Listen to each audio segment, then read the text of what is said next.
The glow of the archive was a perpetual, sterile twilight. For 10 hours a day, Leo's world was defined by the cool blue light of his terminal and the silent hum of the servers that stretched into the cavernous darkness beyond his desk. Each server stack was a tombstone, a mausoleum for the digitized memories of the deceased.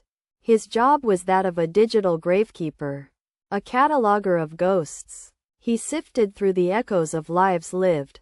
Most were fragmented, chaotic, a jumble of sensations. The taste of burnt toast, the sting of a scraped knee, the overwhelming anxiety of a missed deadline, all bleeding into one another without narrative. It was data, not a life. It was noise. And in the heart of that endless noise, Leo felt his own solitude like a physical weight. Then, he found it. It was catalogued under a decommissioned public access code, a fragment slated for long-term storage. No next of kin, no retrieval requests. It was just another piece of digital detritus. He opened the file, expecting another disjointed mess. Instead, light flooded his screen. The memory was only 30 seconds long. It was perfect. A park, drenched in golden, late afternoon sun. The camera perspective, the rememberer's point of view. Look down at their own hands, resting on sun-warmed stone. In the background, a woman was laughing. It wasn't a polite chuckle or a social giggle. It was a full, uninhibited, joyful sound that seemed to vibrate through the very air. The sound of pure, unadulterated happiness. A soft breeze rustled the leaves of a great oak tree, and the dappled light on the grass shifted like a living painting. Then, it ended, and immediately, flawlessly, began again. The same exact rustle of leaves. The same precise shift of light. The same perfect, crystalline laugh. Leo sat back, stunned. In his 5 years at the archive, he had never seen a memory so self-contained, so whole. Most memories were corrupted by the brain's faulty recall or the digitization process itself. A blurry face, a distorted voice, a jump in time. This was pristine, a perfect, self-repeating loop of beauty. He played it again, and again. The sterile air of the archive seemed to thin. The hum of the servers faded into a distant whisper. All he could hear was that laugh. All he could see was that sun-drenched peace. He felt a warmth spread through his chest, a sensation so foreign he almost didn't recognize it as longing. When his shift ended, he found his fingers hesitating over the command to close the file. He couldn't. It felt like turning off a light in a room he desperately needed to stay illuminated. With a furtive glance around the empty office, he created a private bookmark, designating it only as ECH07. Quote, days bled into a week. His routine became ritual. He would arrive, plod through the fragmented memories of a dozen strangers. And then, as a reward, he would open Echo 7. It was the only part of his day that held any color. Any sound that wasn't the oppressive silence of his own life. He started to notice smaller details. A single ladybug on the stone bench.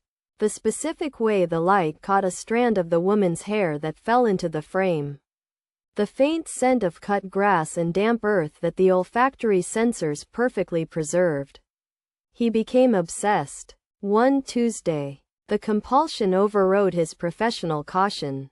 He had to know. Who was she? Whose life contained this single, perfect moment? He initiated a deep-level trace.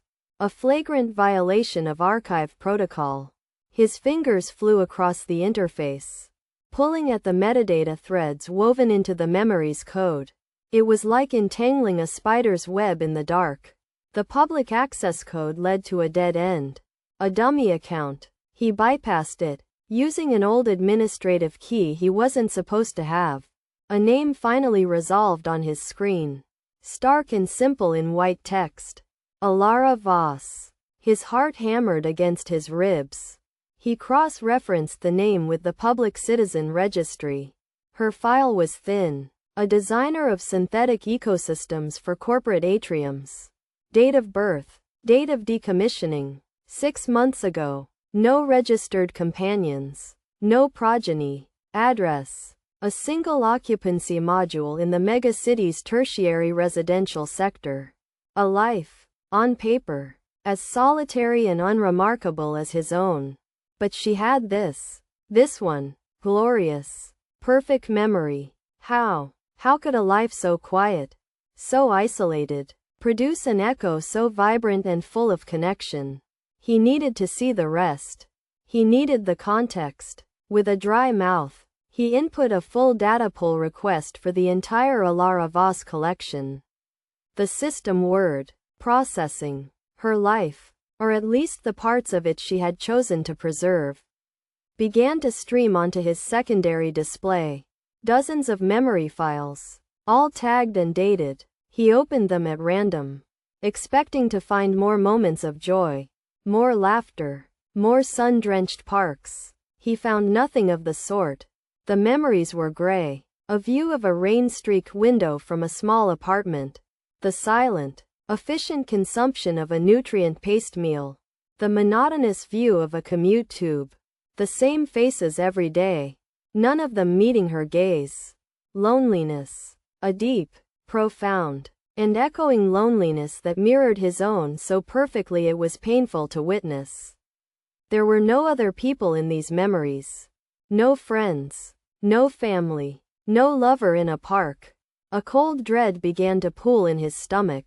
He navigated back to the perfect memory. ECH07. He ran a diagnostic he used to check for file corruption. But this time, he tuned it to look for something else. Anomalies. Signatures. The scan completed. A single, blinking red flag appeared at the bottom of the report. File origin. Synthetic. Classification. User-generated construct. Probability of organic recall. 0.00%. Leo stared at the words. The air sucked from his lungs. The laughter in his ears, which moments before had been a bomb, now sounded hollow, artificial. It was never a memory. It was a daydream, a fantasy, a perfect, desperate lie she had told herself and then, with whatever technology she had access to, made real enough to archive. A synthetic anchor she had built to keep herself from drowning in the silence. The beautiful, repeating loop was not a record of a life lived. It was a monument to a life desired, a connection she had never felt. The truth was a shard of ice in his heart. He was about to close the file, to shut down this painful revelation, when a final, automatic cross-reference scan he'd left running pinged with a new result. It had found something else. Something buried deeper than the public files. Something encrypted and hidden within Alara's private,